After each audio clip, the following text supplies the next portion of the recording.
আসসালামু আলাইকুম এভরিওয়ান। এটা কি পিঠা কে কে জানেন কমেন্ট করে জানাবেন। চলুন কথা না বাড়িয়ে প্রথম থেকে শুরু করা যাক কি কি পদ্ধতিতে এই ক্ষীরটা রান্না করা হলো। প্রথমে একটা আটার ডো মেখে নিয়ে আমার আম্মু এই একটা একটা করে হাত দিয়ে সবগুলো এই পিঠা বানিয়ে নিয়েছে। তারপর বানানো হয়ে গেলে এই তো সবগুলো পিঠা আমি এক জায়গা নিয়ে নিয়েছি। আর এই পিঠাগুলো বানাতে কিন্তু অনেক সময় আর অনেক ধৈর্যের প্রয়োজন হয়। খেতেও যেমন সুস্বাদু আর বানাতেও কিন্তু অতটাই সময় লাগে। এবার কথা না বাড়িয়ে রান্না শুরু করা যাক চলুন। এখন একটা হাঁড়িতে পর্যাপ্ত পরিমাণ দুধ নিয়ে এর মধ্যে একটু গুড় দিয়ে ভালো করে এটা ফুটিয়ে নিতে হবে।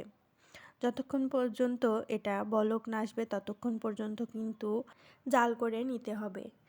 অনেক সময় ধরে যতটা পরিমাণ জাল দিয়ে এই ক্ষীরটা ঘন হয়ে আসবে তত কিন্তু খেতে এটা ভালো লাগবে।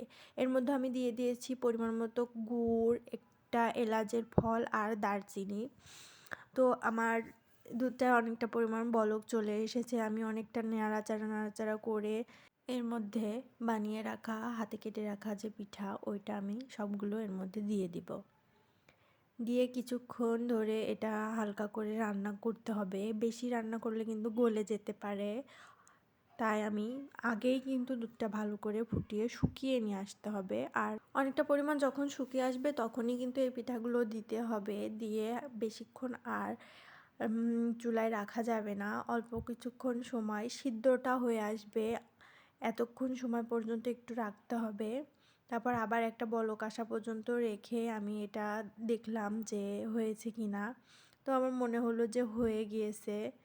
তো এই তো আমি নামিয়ে নিয়েছি। দেখুন তো কেমন হয়েছে।